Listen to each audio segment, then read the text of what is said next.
So I guess yung appeal sa akin ng dokumentaryo, yung opportunity mo to tell a story na filmic, no? Normal ba to? Oo, malaya sa bituka yan.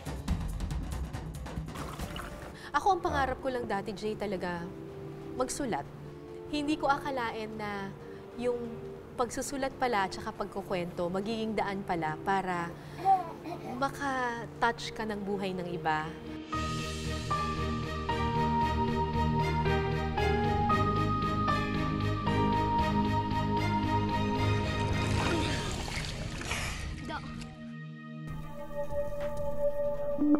Dito ako matutulog ng 5 araw. Una, na-realize ko na parang ang powerful nung mismong documentary. Kasi hindi lang ito parang sinusundan mo, nai-experience mo mismo kung ano yung nangyayari dun sa lugar. Ang sabi nga nila, parang naamoy mo yung baho. Oo. Nararamdaman mo yung sakit. Oo. Diba? Minsan naluluha ka, naawa ka. Isa sa mga hindi ko makakalimutan talaga, Jay, na docu mo, yung basurero. Menta, pwede pa ba? Pwede pa. Kahit ako hindi na ipinirito yan. Ito yung gulay sa nilaga. Ano ilalaga mo? Ito mga manok ko. Ayun, manok ko. Malaki-laki. Sir. Yan, pagka ganyan, jackpot yan. Oo. Ulam na po Okay yan? yan. Ulam na siya. Yan ang gusto nyo. Oo, yan ang gusto na. Iskisla. Pakita. Hawakan mo. Init. Ang sarap-sarap. Oo. Hindi ba kayo natatakot kung panis na, nadumihan na, o ano? Hindi po. Ha? Hindi po. Paano nyo nalalaman na hindi siya panis?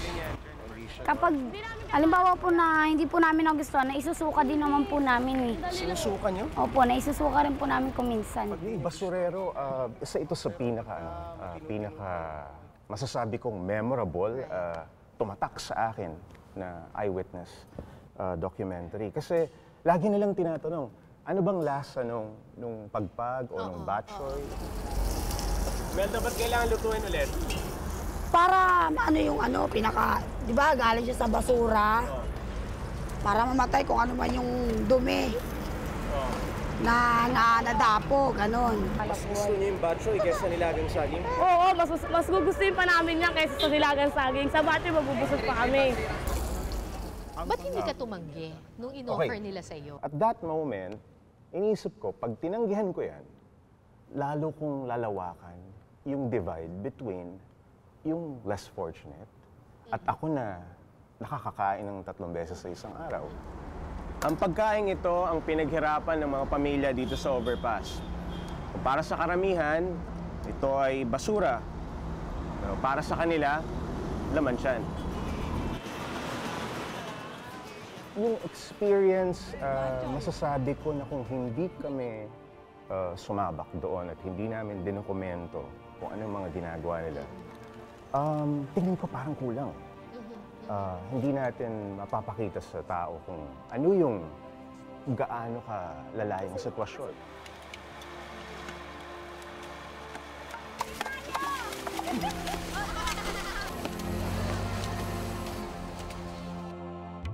Ang hindi ko makakalimutan na documentary na talagang immersion na ginawa ko, yung lumubog ako sa putik.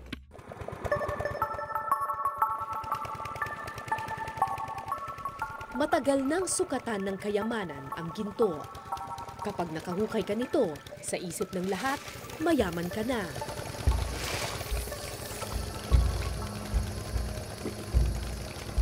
Pero sa bayan ng Paracale sa Camarines Norte, ilang beses man silang humukay ng ginto, hindi nakakaahon sa putikan ang karamihan.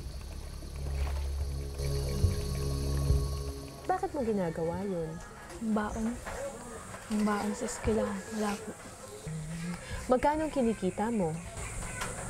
10 po, 50. Naawa ako dun sa bata, tapos lulubog siya dun sa isang maliit na butas na punong-puno ng putik para lang kumuha ng ginto. Ano bang pakiramdam nun na maliit na spasyo, nakalubog ka sa putik? Malakas pa yung loob ko nung una, pero nung lumalapit na ako, tapos nilalagyan na nila ng bulak, yung aking tenga, tsaka yung tenga ko para daw hindi masukan ng putik.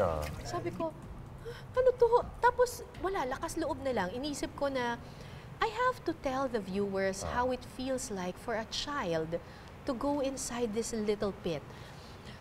Ang natatandaan ko lang noon, malakas ang kabog ng dibdib ko, tahimik sa ilalim, madilim.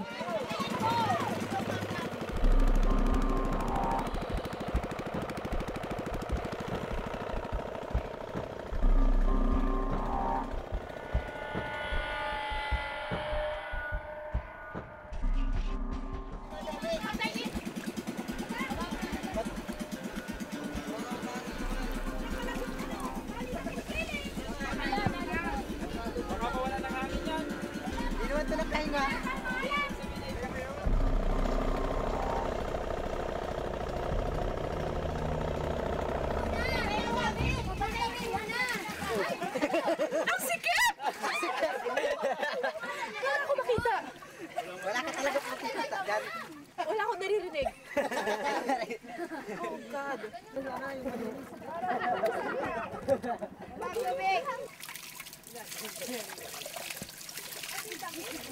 Ako, I stayed there only a few seconds. Tapos, hindi na maganda yung feeling ko. Napapraning na ako, nagpapanik na ako in my head. Paano pa sila na half a day, 4 hours to 6 hours, na nandun lang sa ilalim ng balon na yon. Pag ahon ko doon sa putik, nagkaroon ako ng panibagong two things respeto doon sa bata, Correct. kasi ang tatag ng loob niya, pero takot din para sa kanya na at such a young age, ganito na siya ka-jaded, ganito na siya ka-hardened, na hindi na niya naiisip yung peligro sa buhay niya. Kunyari may isa kang pangarap, anong pinagdarasal mo? Kapag guys ko. Magtutuloy ka ba sa high school? Ang kapag Bakit? wala akong pera. Ano nga ng pera? Wala akong pambili ng mga t-shirt.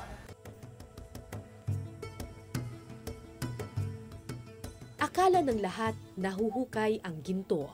Pero para sa mga tulad ni Jonel na araw-araw lumulusong sa putikan, ang piraso ng papel na ito ang tunay na yaman. Ganon kasimple yung mga pangarap ng mga batang ito, pero ganon kahirap yung kailangan nilang gawin para lang maabot yung mga simpleng pangarap. It just really breaks my heart kapag ganon.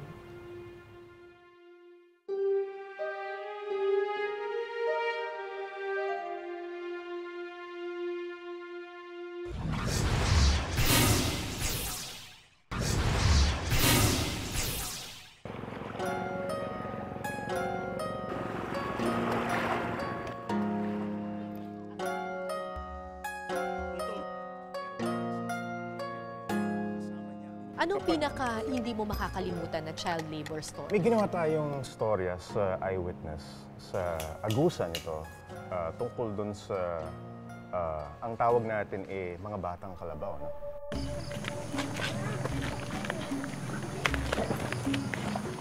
Sabado ngayon, walang pasok. Pero maagang nagsigayak ang mga paslit sa isang barangay dito sa lalawigan ng Agusan del Sur. Bitbit ang kanilang mga baunan, masayang binaybay ang mga mabatong daan.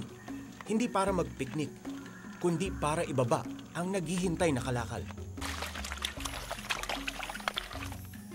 Si Sherilyn na siguro ang taas mahigit 4 feet lang. Oo. Bumubuhat sila ng mga wood planks na mas matataas pa sa kanila. Mahaba sa kanila. At ang nakakaawa dito is ibababa nila yung mga kahoy mula doon sa pinagtutulan. Napakahirap yung kanilang pagdadaanan. Kinakailangang maging maingat ang mga bata sa pagbaba ng kahoy mula sa bundok.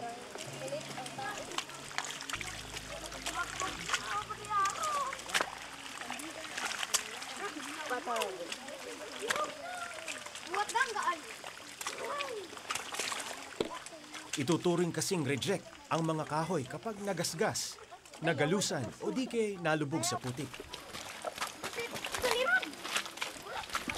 Hirap ba? Hirap. Ha? Paano yan? Hindi kayo madudulas? Ha? Hindi. Hindi pa? Maputik at mabangin. Tapos, barya lang yung kanilang makukuha. Badek. 12. Magkano yan? 6. Patiin? 6 pesos lang yung binuhat mo? Isa lang. Kasya ba yan, San? Pang ilang araw yan? Pang ilang kain? Pambili lang to ng ano. Barita. Bareta? Panlaba? Bigas? Wala? Ulam? Wala rin. Ako naman ang hindi ko makakalimutan, si Anthony.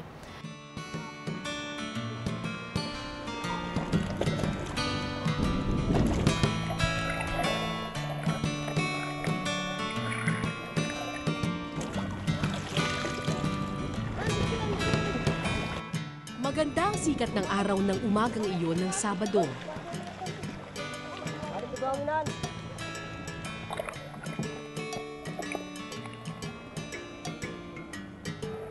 Malinaw at malamig ang tubig, tamang-tama lang para maglaro at magtampisaw.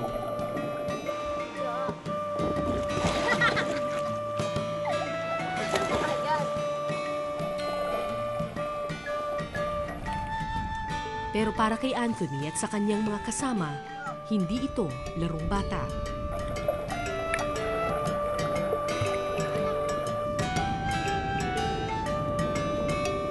Bawat bagay na masisisid niya, katumbas ay barya sa alkansya. Akala mo, nagtatampisaw lang sa dagat yung mga bata, pero hindi pala. Nagtatrabaho pala sila. Kumukuha sila ng mga sea cucumbers.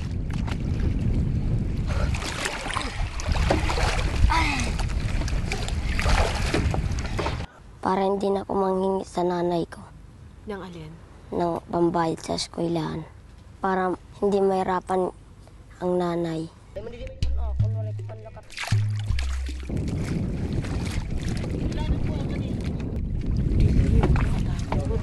Pagdating ng gabi, sumisid na naman. Gabi ha, sumisisid sila sa ilalim. Tapos sinamahan ko sila. Ginaw na ako. As in, nanginginig na ako literally. Nakikita ko si Anthony, nanginginig na rin. Pero hindi siya tumigil. Kasi kailangan pa daw niyang kumita. Determinado talaga. Determinado talaga.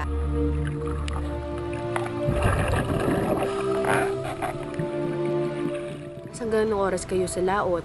Mabot na ng alas 6. Ng umaga? O tapos, anong oras ang pasok sa eskwela? Alas 7. Eh, kailan ka matutulog? Hindi na. Magkakape na lang.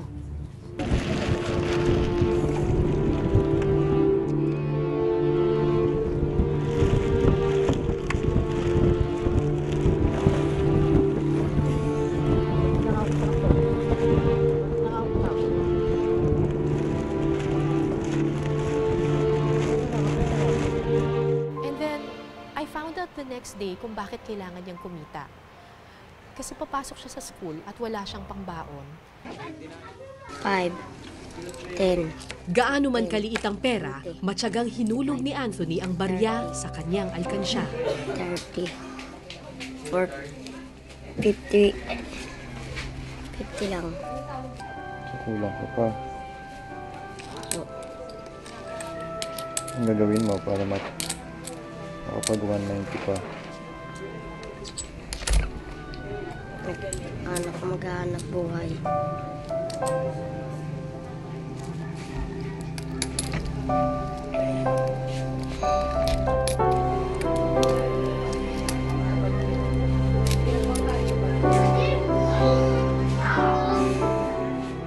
Ano ba yung pangarap mo pag nagdadasal ka kay Jesus? Janitor. Gusto mo maging janitor? Ha? Opo. Katrabaho ko sa Maynila. Gaya ng ate ko.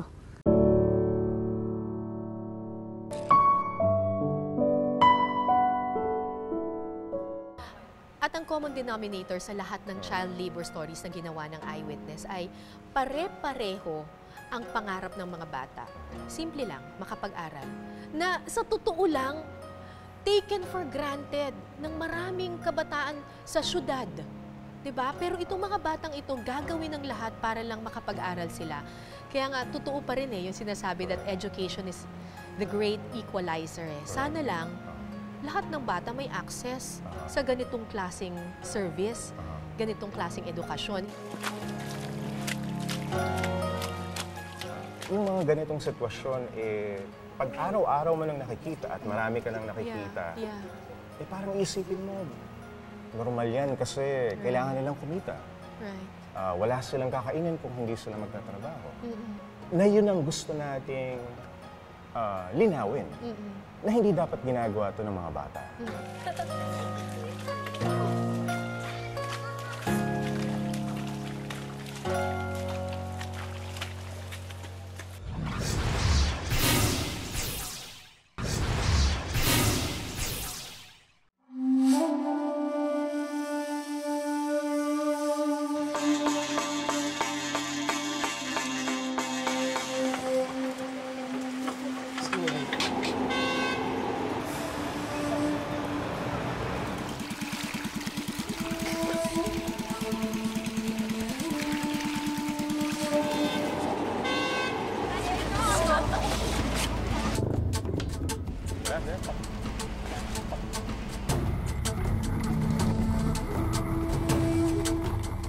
Kuya, saan po ang daan?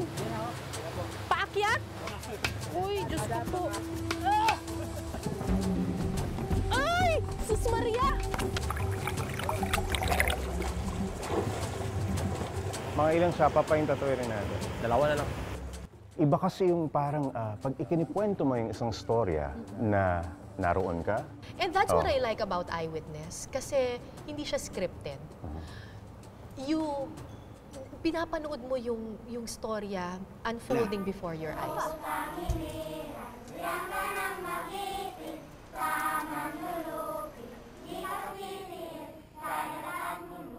Ikaw, Jamie, ginawa ka na documentary na may eskwelahan pero walang access to the school. Abot tanaw nga yung eskwelahan Abot tanaw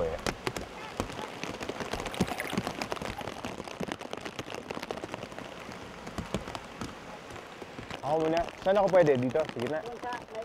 Sinalubong kami ng malakas na ulan sa aming pagdating sa sitio Dumalugdog.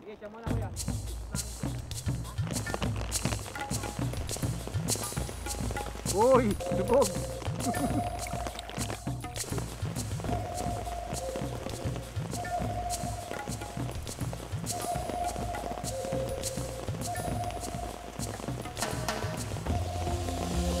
Sina Teacher Brembot at Teacher Rex inabutan sa gitna ng tulay.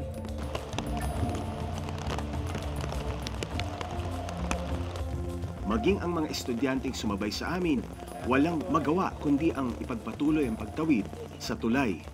Ito lang naman kasi ang tanging daanan para marating ang kabilang ibayo.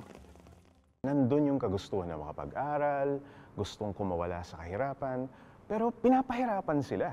Di ba? Merong, kumbaga, may hadlang, merong balaki dun sa kanilang pagkakataon na umasenso. Malakas ang agos ng ilog, pero hindi alintana ng mga estudyante ang peligro sa ilalim.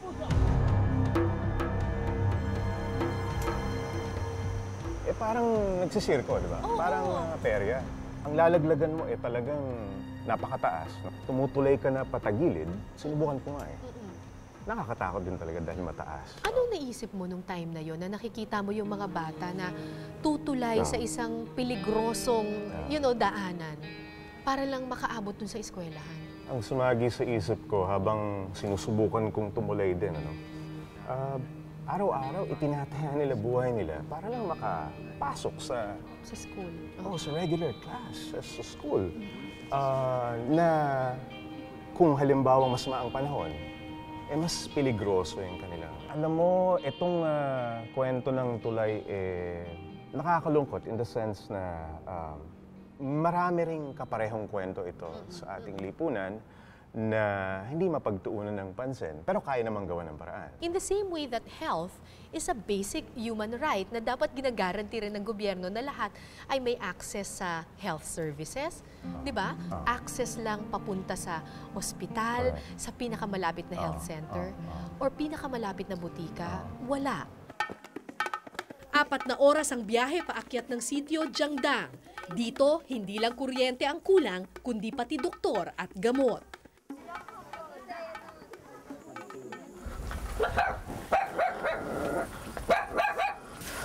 Anong pangalan niya? Lowin. Lowen. Tayo. Lowen. 12 anyos lang si Lowen nang magkaroon siya ng tuberculosis.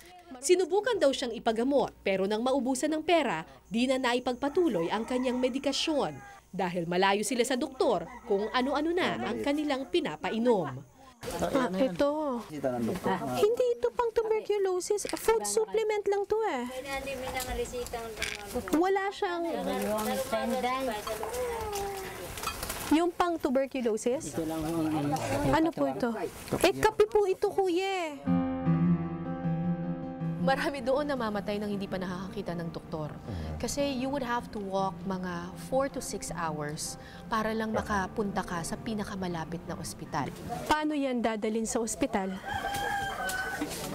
Pero may duyan. Saan? Ito duyan. Para ano? Ito? Kung ano lang, pagdala.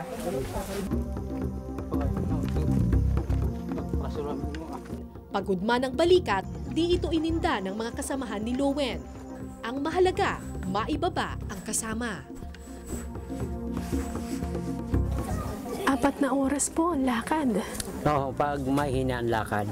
Pero pag mabilis, mga 3 3. oras. Pero matagal pa rin yun kung emergency. Ay talagang walang magawa na kami ito. Dahil ano, ang... Umaabot ba or may namamatay sa... Yung iba hanggang sa kalagitnaan ng daan na lang, patay na. 10 ilog pa raw ang tatawirin namin. Mahigit 3 oras pa ang kanilang papasanin. At gagawin nila ito ng libre, kaduguman nila o hindi, ang pasyente. Sadya talaga yun ang kaugalihan namin. Na ano? Tulong-tulong pag may problema ang iba sa amin. Ang prinsipyo ng mga mangyan, kaya I really fell in love with that tribe, is that, sabi nila, kahit hindi mo ka mag-anak, kahit hindi mo kadugo, kailangan pagmalasakitan mo. Kasi kapag ikaw ang nagkasakit, sila naman ang magmamalasakit sa'yo. Kuya, saan po ang daan? Paakyat? Paano yan? Uy, Diyos ko po. Ay! Sus Maria! Kaya ito. Ay!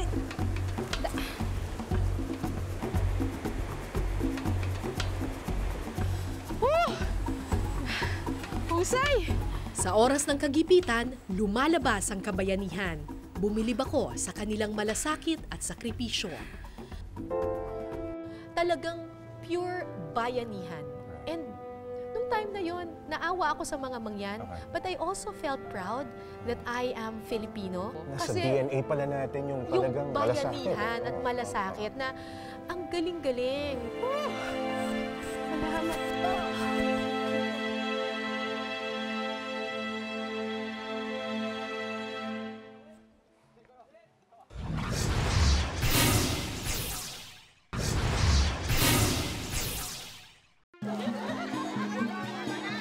Isang malaking blessing para sa akin yung maging bahagi ng eyewitness. Kasi lumawak yung mundo ko, tapos nabago ako, naging mas proud akong Pilipino ako, at natutunan ko yung salitang malasakit sa eyewitness.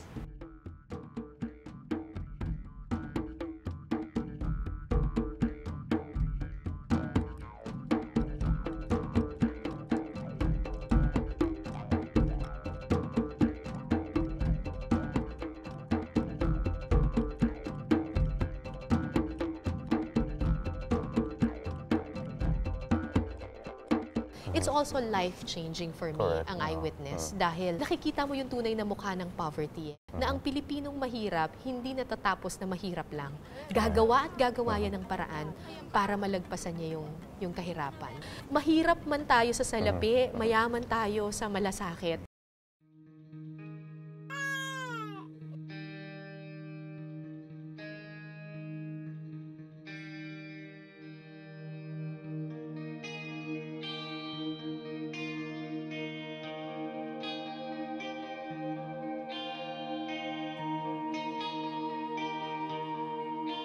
Ang isa sa pinakamahalagang aspeto din nito is hindi ka lang gumagawa ng pelikula. May public service na kasama. That's true. Yung aspeto na, yung opportunity na makatulong ka, yung opportunity na hindi lang yung marami kang makilala, kundi nakaka-develop ka ng isang long-term na friendship dun sa mga nakakausap mo.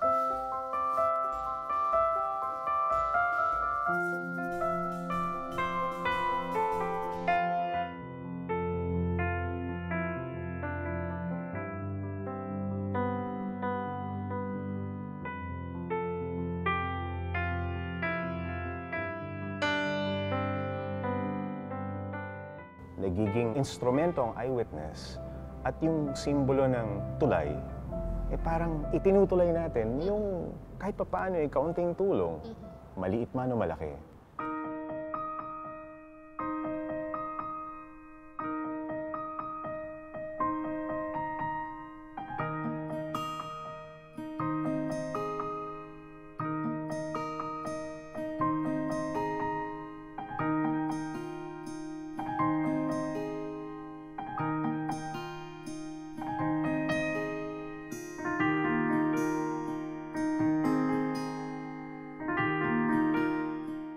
Nagpapasalamat ako sa mga viewers ng Eyewitness kasi hindi lang sila nanunood.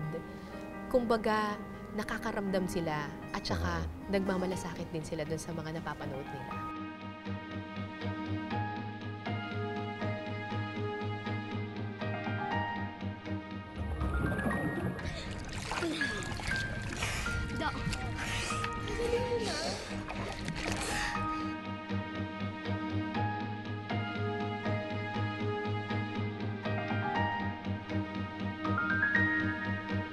Marami pang dapat gawin. Marami pang dapat Marami gawin. pang Pero dapat gawin. pag nandyan yung tulong mula from all over, gagawa Huwag rin. lang mahihinto yung mga taong gustong tumulong. I guess magkakaroon ng mas maliwanag pang kinabukasan ng mga tao doon.